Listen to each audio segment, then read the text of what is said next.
A co-op is when you share resources. This morning's guest not only believes it, but he's living it. Meet him, coming up next on Carolina People.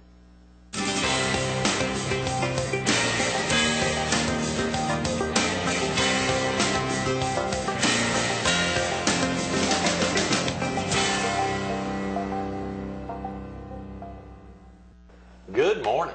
Welcome to Carolina People. This morning we're at Collector's Cafe and Art Gallery on Kings Highway between 76th and 79th Avenues North in Myrtle Beach.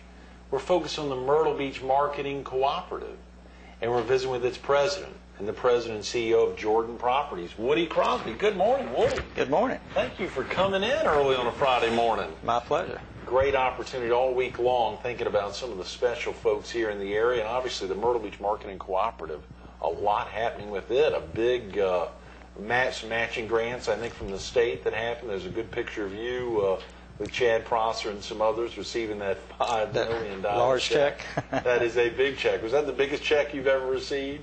Yes, in that regards, yeah. And I think it's the biggest check Myrtle Beach has ever received. And the good thing about it is I think there's another $2 million that to come. So I think we will this year be able to get $7 million in funds. Is that right? And, now, of course, you all had to go ahead. The cooperative had to raise $10 million to be able to get the $5. Is that right? Or how does that work? That's correct. Right. The private sector puts up $2 for each $1 from the state. Mm-hmm. And the private sector, for viewers who are not familiar with the Myrtle Beach Marketing Cooperative, what prompted it? Was it the opportunity to be able to get dollars from the state that prompted you all to form? Or no, not really.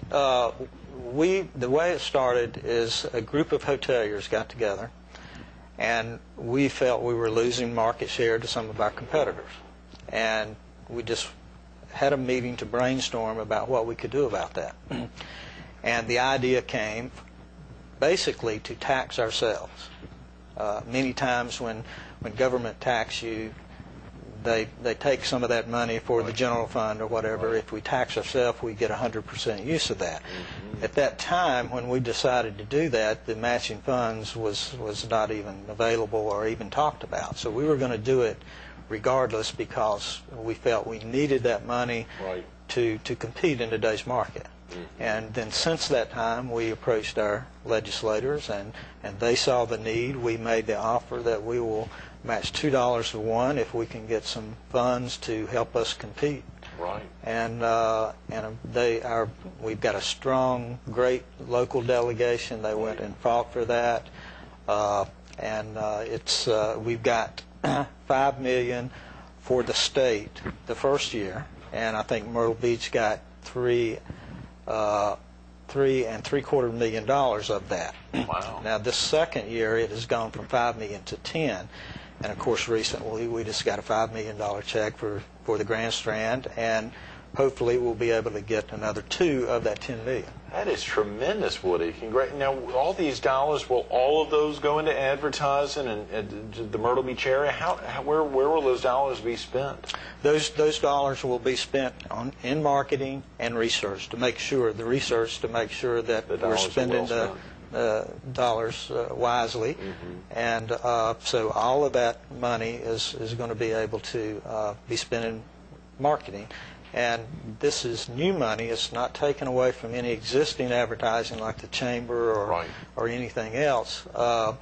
It's new dollars. So 2 years ago we didn't have any, and this year we're hopeful that we'll have $20 million to market Myrtle Beach. And you will spread that out over a series of years, or will that all be spent at one time? That'll be in 1 year. Wow.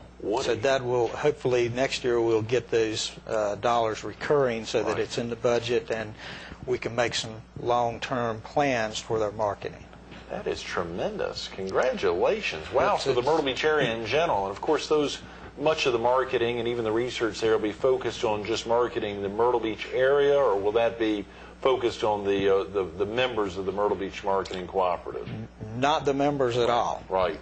For example, our hotels will never have an ad in there. Right. It's all destination marketing. We still, as a hotel, have to spend our marketing dollars to get them into our hotel, but The goal of the co-op is to increase Myrtle Beach visitation or visitors from 13 million to 20 million. And it takes those kind of dollars to do that. Yeah, yeah. For example, we've never had money to spend on television and really have a good internet presence, and that's something that we're really working on, focusing on now. And the Myrtle Beach area proper is focused. I mean, the Myrtle Beach area in general is comparing themselves. When you say we haven't had the dollars for television or having a very strong internet presence, a lot of communities do. A lot of communities do. Of course, everybody knows about Orlando, but even areas like Virginia Beach, they have a tax there, and they probably spend 10 times as much per room in their area as we do. Wow. And so they've been able to do, for a small area, been able to do a lot of marketing, even Gatlinburg, and those people were affecting our business. Sure, and so it was time for us to step up to the plate and the state to step up to the plate and invest in their #1 business in the state. What a tremendous both responsibility for the Myrtle Beach Marketing Cooperative to take that on, and for all the brethren and sisters who are not members of the cooperative to be able to essentially piggyback on what you all have done. Is there a goal to continue to add more folks to the cooperative? Obviously, you'd want everyone to be a party to it. Absolutely. It started with the hotels, but now restaurants, the theaters have come on board. Sure. And it's a community effort, and it's going to benefit everyone in every business in the community because we're tourism driven. Yeah. And so it will benefit everyone, and more people are seeing that, and they're coming and joining. That is tremendous, Woody. Congratulations. Thank you so much. Yeah. A lot of people I know. had a lot to do with that. A lot of folks in there. It wasn't just you receiving that check. That's right. Obviously, there were other folks there, and probably a lot more who could have been standing up there with you, receiving that $5 million check from the state. So, absolutely. Surely to highlight the legislative delegation and their efforts there, interfacing with everybody. It's not just a couple of folks that can make that kind of thing happen. That's right. That's wonderful. Real quick about yourself, Woody. You originally from the area? I moved here in 1975. I grew up in North Carolina, not too far away, and came to the beach on summers, and came down in '75, and just fell in love with Myrtle Beach. So this is my home now. Absolutely. And I think you've been with the same company now for more than 2 decades. That's right. 23 years with Jordan Properties. That's right. A very far-flung group, which is, I know, as you said, been focusing really on Myrtle Beach and the Highlands area, I believe, really focusing on the Carolinas, made a commitment to the Carolinas. That's true. In our hotel part of the business, we have a sister branch of that company, which is an oil company. Okay. And we run a chain of convenience food stores, which is called Hot Spots. Oh, really? In North Carolina, South Carolina, and Georgia, we have about 56 stores. So. Is that right? Hot Spots? In the Spots. Carolinas and Georgia. I don't think I knew that. Yeah. That's a tremendous business there. Those are all over the place. Yeah, Mr. Jordan started that business back when he was young, and so that's his core business. Mm-hmm. That's fascinating. Well, as we think about the cooperative and the idea of utilizing TV dollars, TV is obviously very expensive oftentimes, but you've highlighted some key markets that can help drive a lot of folks. So is there a target date for when Myrtle Beach area would like to achieve 20 million visitors there? It's hard to put a date on that. Yeah. The sooner the better, I would say. Right. But of course, I'd like to see that happen within 5 years, and I think that's achievable. Yeah. But it's a pretty lofty goal, but I think we can do that. Here in the Myrtle Beach area, Jordan Properties, principal focus there on the south end, obviously the Crown Reef Resort, which everyone knows, and Tropical Seas next door. A lot happening on the south end of the Myrtle Beach area. Oh, yes, and there's a lot happening all over Myrtle Beach. Yeah, of course, absolutely. But yes, the south end, for a while, kind of lagged. They didn't have new development down there, but you go down there now and you see something new constantly, and the project that they have on the old Air Force Base is going to be a great project, and it's going to be a showpiece for Myrtle Beach, I think. It really is. Withers Preserve and the Market Common, and obviously the airport very close by. As you say, surely you're here for as president of Myrtle Beach Marketing Cooperative, but to highlight those properties on the south end. I actually live down on the south end to see that growth, and that Hard Rock theme park really going to be is happening. Is for real. It's going to be there. Those folks having committed recently, I think another $50 million or so to build a $300 million infrastructure in addition to what they're already doing there. I think it's going to be a big draw.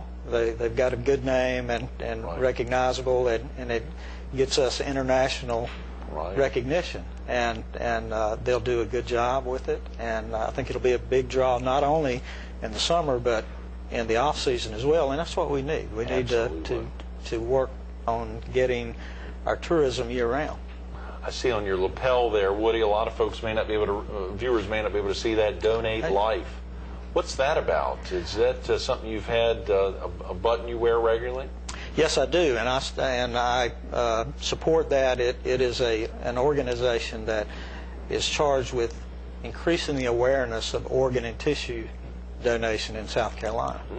And I've been asked to be on their board, and it isn't confirmed yet, but I myself am a organ recipient. Really? 8 years ago, and so I'm very familiar with that. I go around and speak to some groups and try to raise awareness on my own, but I'm real excited about joining this board and the things that we can get done there. So. Do you mind sharing with viewers what organ that you needed for a transplant? Oh, I don't mind at all. 8 years ago, well, actually 9 years ago, I found out that I needed a liver, and was on the organ list, donation list for a year, and I was very fortunate and blessed to be able to get one almost 8 years ago now. And I've been doing very well since then. I have developed a relationship with my donor family, and as it turned out, my donor was a 18-year-old girl that was in Myrtle Beach on a weekend trip and was killed by a drunk driver on Ocean Boulevard. No, on Ocean Boulevard? Right on Ocean Boulevard, speeding over 100 miles an hour. Oh, come on. And ran into, running away from the police, and ran into these girls and killed my donor. And I got to know so much about her and her family. She was a good, strong Christian girl that witnessed to people in her high school. She was instrumental in starting students against drunk driving in her high school, and ironically killed by a drunk driver. And I think just having the contact with her family, we've become like a family. And I know that it has helped me knowing them and knowing about her, and I feel that it has helped that family get some good out of something good came out of such a tragedy. Right. The fact that she had listed herself as an organ donor, or that her family wrapped around that idea when that happened, and of course the idea, and I believe she's actually from, or her family's from our viewing area there. You said in White Lake. White Lake, yes. Right.